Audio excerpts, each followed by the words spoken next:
I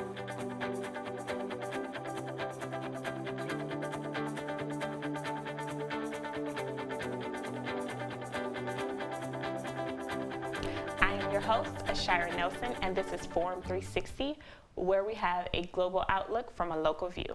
Have you heard of the new term popping up all over social media? Influencing. Influencing marketing has completely revolutionized social media marketing.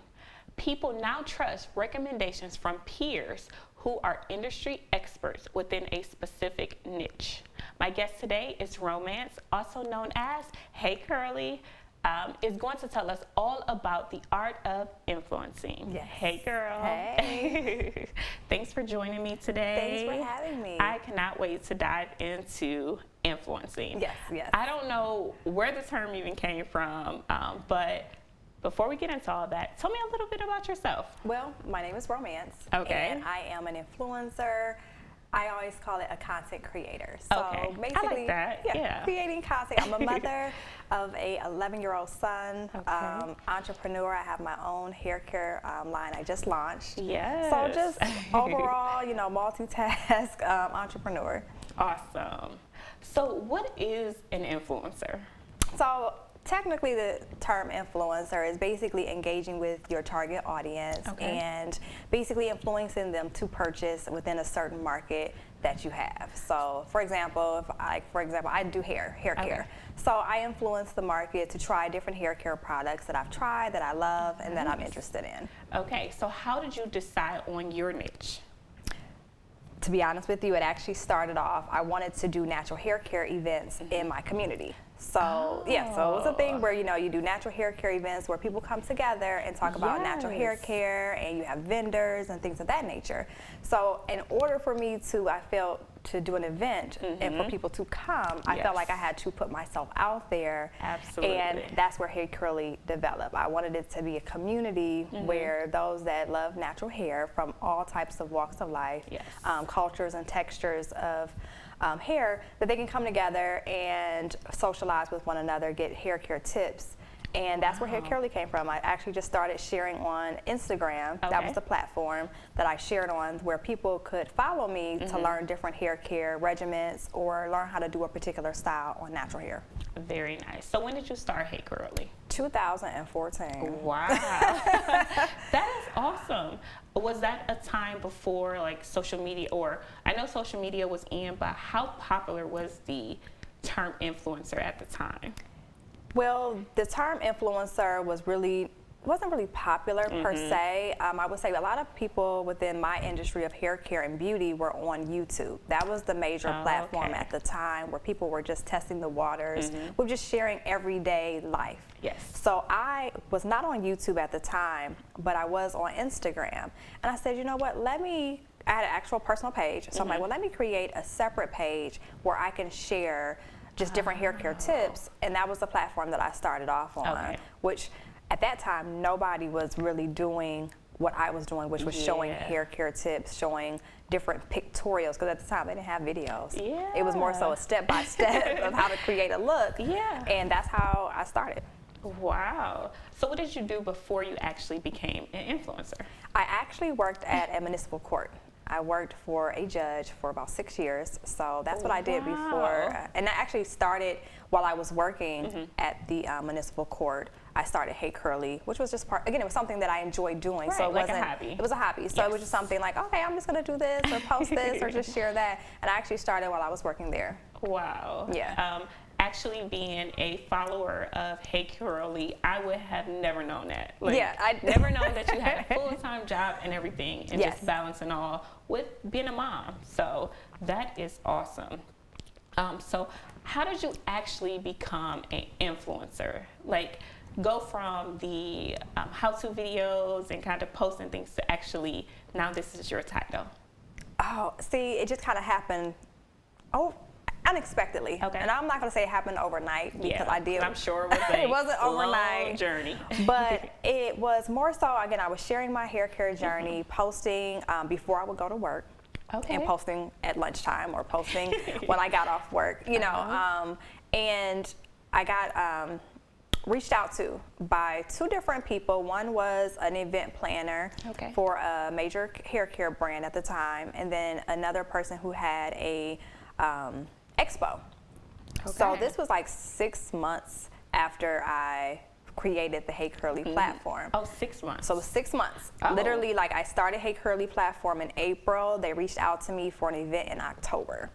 Wow. And this was actually So was that local, like in the Cleveland area? It was local. It was downtown Cleveland.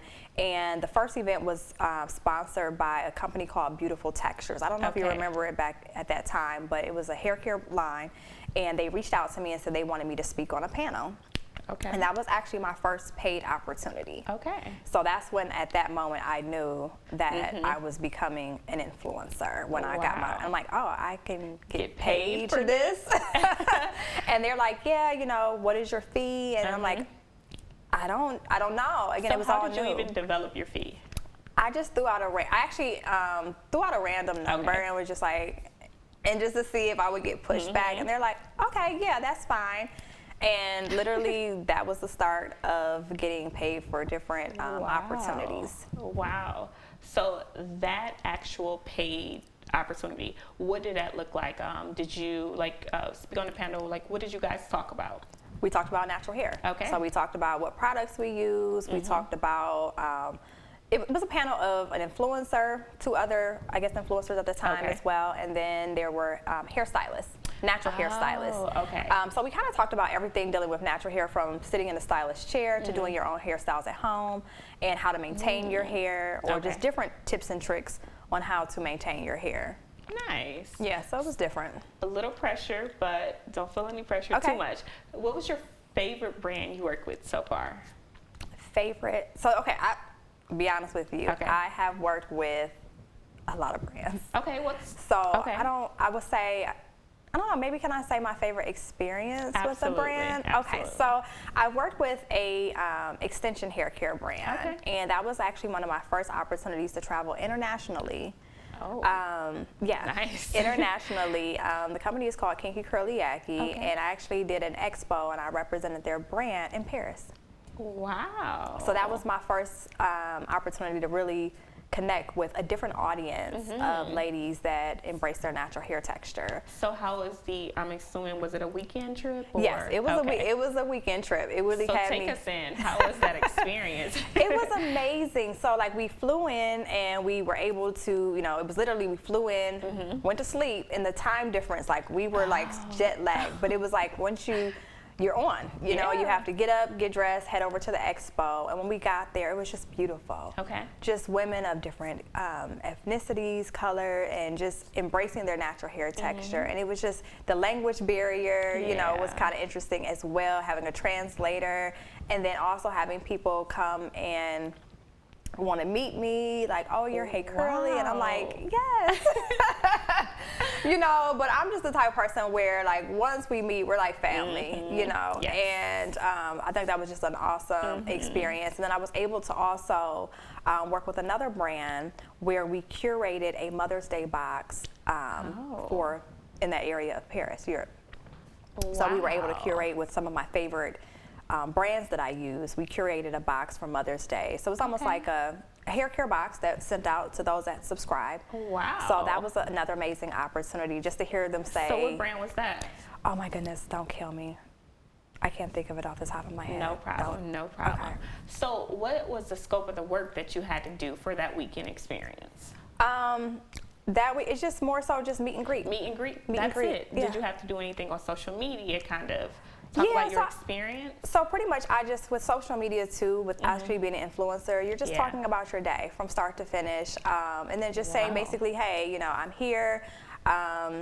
Maybe even putting some of the people who were there shopping at the booth, you know, just on camera. Hey, how you doing? You know, hey, I'm here to see you. Or taking pictures, and just pretty much showing my audience what I'm doing, what's out there, what's available, and what's happening.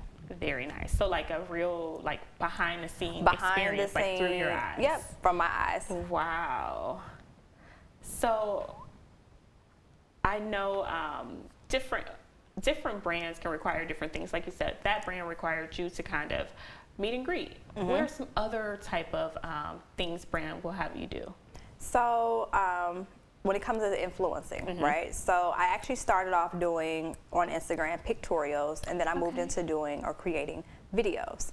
At the time, Instagram only had 15-second videos. People don't really remember that, but it was 15-second videos. So imagine trying to squeeze a hairstyle or some type of form of letting you know how to use this product in 15 seconds. Now, how did you do that?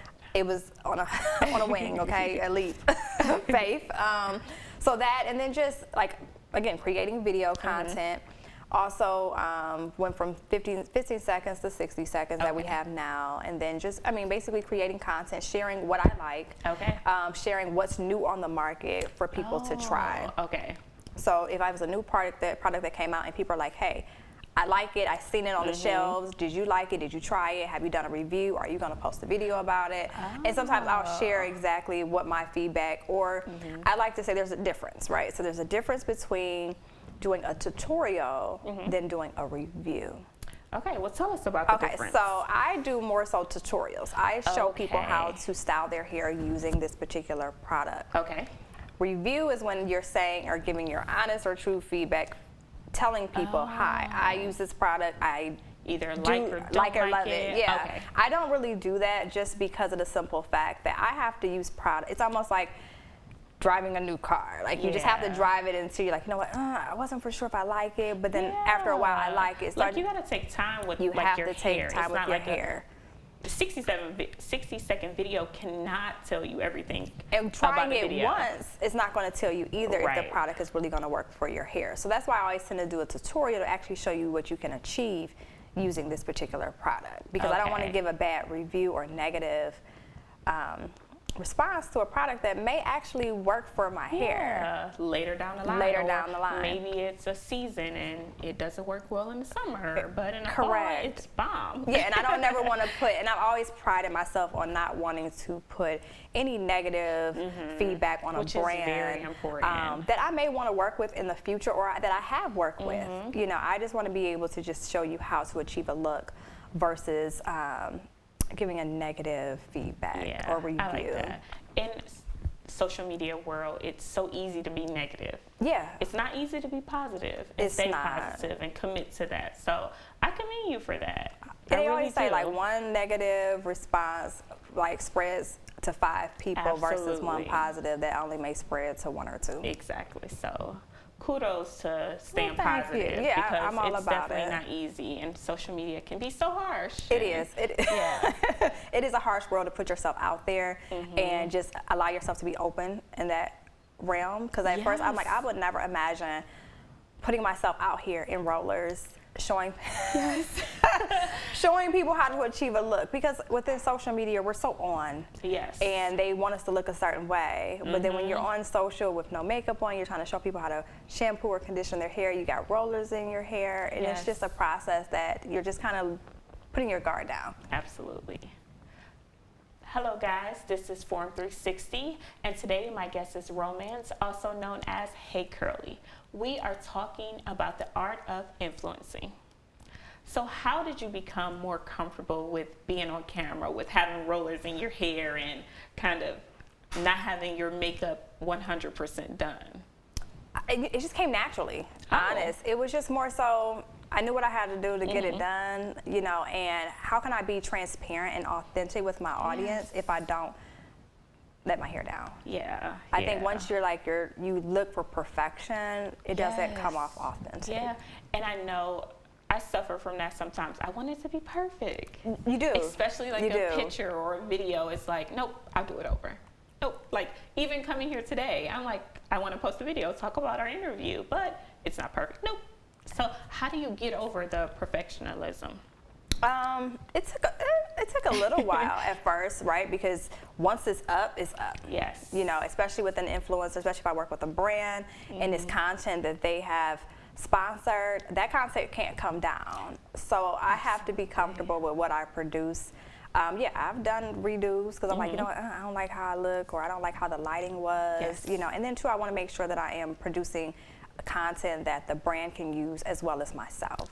And I think too, it's just not necessarily perfection, but just something that I always said, create products that a brand would not mind reposting. Oh, And that's just something how- they can be proud of. Be proud of. And that's Okay. honestly how like Hey Curly really started to move and shake, because people were Wow. reposting my imagery. Mm-hmm. I took pride in how I took the picture, how my hair looked, and people were reposting on their platform, where of course you Wow. repost from a major hair care brand, they're like, oh, who is this person? Boop, and then that's a follow. Okay. So you talked about equipment and achieving the perfect look. What kind of equipment do you use as an influencer? Don't laugh. Okay. So I actually have a ring light. Okay. I would say that was one of the first tools, ring light, tripod, Okay. and then also my iPhone. Oh, Yeah. really? So no fancy $1,000 camera? I or- invested in one, Okay. but I actually kept going back to I originally started with my phone. Okay. So my first, I did a YouTube video, and I actually worked with a local videographer in Cleveland, and he did my first, intro. And he started to get booked and busy, so it wasn't like I can call and say, hey, can you come by, or can you do a video, yeah. And I had to learn how to Yeah. use iMovie. I had to learn how to use edits. I had to learn to do all of that stuff all on my phone. Okay. So are you still doing those type of things for yourself? Yeah. Nice. Yeah, I actually now have where I actually have a editor and a videographer, depending on how big the project Yeah. is, that I will call and hire in order to produce content. I also have a local photographer too, depending on our schedules, that we collaborate and work together. Okay. So that's just based on the brand or the campaign you're working on. Correct. So sometimes Okay. they have stipulations on what they would like, Okay. so. Tell us about some of those. Like what you would what kind of stipulations would you get from a brand? More so just, for example, we want a clean area, we Okay. want natural light, we want, Never thought about those type of things. yeah, or we want this to Yeah. actually look like a real life scenario, right? So we don't necessarily Okay. want you just to do a plain background tutorial. We want you to, Yeah. okay, how do you start your day? And a lot of brands now are digging deep, more so how, show us your personality. What do you do? How do you get ready? Things of that nature Oh, to wow. connect with, your audience. Okay. So how are you balancing that with a full-time job? It's a Okay. it's a balance. Because a lot of influencers, they do. They Yeah. still. Okay, so in the beginning, did you do both? Did you have a full-time job and influencing? Kind of tell me about that So situation. when I first started, again, I was working full time, and when I actually went full time, I was actually maybe 3 years in when I went full time doing influencing Okay. work, and then I went back to work Okay. with COVID and everything, and being very sensitive to what was going on Right. and not wanting Yeah. to, throw sponsored content or Yeah. influencing work out there. So I did go back to work. Okay. It's just more so managing your schedule. Okay. So working, having my son, and then he's at the age now where I'm like, okay, take this picture of your mom, So we're at the point now where we can kind of do this as a collective, as a family. Okay. And he's even gotten hired for different opportunities so as well. cool. So it's an awesome experience to share that with my son, that, he's kind of become the influencer as well. Okay. So what tips do you have for someone who want to get into influencing? Be yourself. Okay. I don't think it's necessarily, again, when I started, I didn't go into this knowing of influencing work. I just did it naturally. I did something that I loved and I enjoyed. Okay. So I would say anyone could be an influencer, right? It's just how far, would you like to take it? Okay. And what is your end goal? Not like my goal with this, again, I wanted to do natural hair events. I didn't go into this knowing I could make money and this could now be Right. my job. But I think people have this idea, they look at it on social media, it looks easy. I want to Super do what you easy, do. They're pretty pictures. Yes, and- but they yeah. don't know behind the scenes, Yep. it's taking me 24 to 48 hours to complete an entire 60-second video. Yeah. And then they don't know They don't too. think about those things. They don't think about it. And then Yeah. too, it takes work, and you have to have your niche in a particular area Okay. of what you like and what you enjoy. So I always tell people, do what you like and what you enjoy. The Yeah. followers will follow. Yes. If they gravitate to you. And that's the thing. They have to gravitate to you. They have to relate to you Okay. in some shape or form. It's almost like building a tribe you know, a group of people where they enjoy talking to you, they enjoy listening to what you have to say, they enjoy what you have going on in your life. Okay. They engage with you in some shape or form. I like that. And you're almost on your Hey Curly page, almost at 100,000 followers. Like, that is crazy. Yeah, we have to give her a clap for that, because that is not an easy task. It's not. No, it's not. So what types of things contribute to you building such an amazing following? Being engaged. I think that plays a part. Also sharing, again, those that enjoy natural hair or beauty. Now, since I purchased my home, I'm actually doing like now house stuff, you know, so things. So are you doing that on your Hey Curly page? Yes, I'm actually doing on my Hey Curly page, and just kind of sharing just different home improvements and things of that nature. Because letting them in a little more. Yeah, letting them in a little bit more, and people like that. So like, oh, she does this and this. You're not, and it was kind of hard because I was like, okay, do I go from doing hair to beauty, and then now doing fashion, like just opening up the door just a little bit more, because I was nervous at first because I didn't know if people were going to gravitate towards this part of me. But they did, and that's kind of like helped with the new followers and new people that's in my circle. So, and then also again, just being engaged and just kind of sharing different parts of my life, and I think that's what people like. Okay. So for someone just starting out, how do a new person decide which platform to go on? Like Instagram, you got, Instagram, Facebook, YouTube. What recommendations would you have for someone trying to decide? Or should they do them all? They should do all of them. Okay. Because you'd be surprised that from the audience perspective. So Instagram, to me, I feel like everyone is pretty much young and youthful on Instagram. You know, YouTube, you have a variety of young and older, because they want, you know, they're doing YouTube just to learn just different things, or just typing in, how do you do this? How do you achieve this? Facebook, I feel like that's somewhat of your older audience. You know, that was like when I was back in high school. That was like Facebook, you know. I won't lie, I still adore Facebook. I love Facebook, but I think the audience, I think the audience there is a little bit older. So it all depends on getting your target audience and what you're interested in doing. And that's key. I'm glad you brought that up. You have to pay attention to your target audience. Yes. Where is your audience? So that's key. Yeah. That's key. So how would you describe your target audience? My target audience is actually women that are in their early 20s into their late 40s. Okay. I do have a couple of teenagers that, you know, DM me and things of that nature, but majority younger, within the 20s into 40s women. Nice. So I see you're working with a management agency. Yes. So tell me a little bit about that. I actually, before getting with the agency, I actually did have a manager. Yes, I had a manager. Her name was Sabrina, and she actually really played a major part in my growth. Wow. So what kind of things did she do? What was her roles? Opportunity, so pretty much pitching for me. Also, introduction. She was actually in the industry herself, but just in a different way. She did natural hair events. She still does do events as well, but she more so, I was saying, hey, I want to network. At this time, I was like, I didn't have, you know, I had a platform, but again, I felt like I'm old school, so I want to go out and meet people. So she's like, oh, there's an event here in Atlanta. You should come. Oh. Okay, I'm there.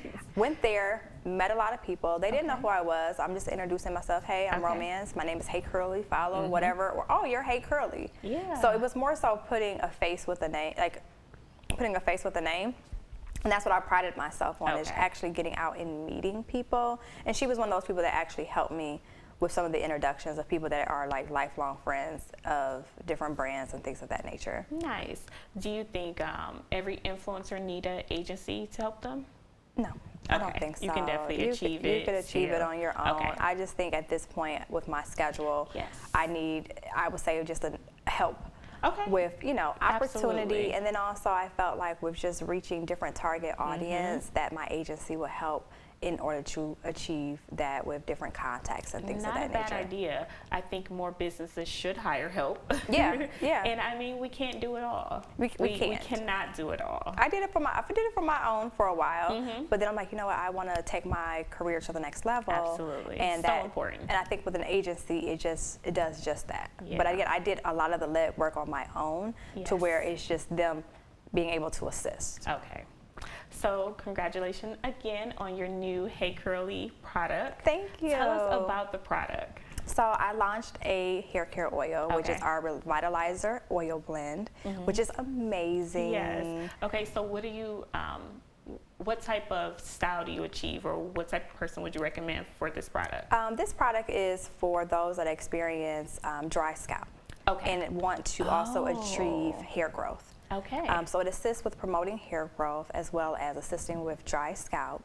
I've used it, tested it for a very long time on social. When I do have my hair straight, people can see the difference in length that I've achieved over the last few months. But I actually worked on this product a few years back, and I did a whole YouTube video. I took the YouTube video down just for safety reasons with my product, but I did a video saying, here, this is my DIY hair growth oil, check it out, or try it yourself. These are the ingredients I used. And then I just like, you know what, I'm just gonna market it. And again, this has always been a dream of mine to create a hair care line. But this is just the first product. I am looking and working on some other things to add. Okay, so where can people find you and your products? At www.heycurly.com. Okay. Well, thank you, Romance, Hey Curly, for joining Forum 360 today, where we have a global outlook from a local view.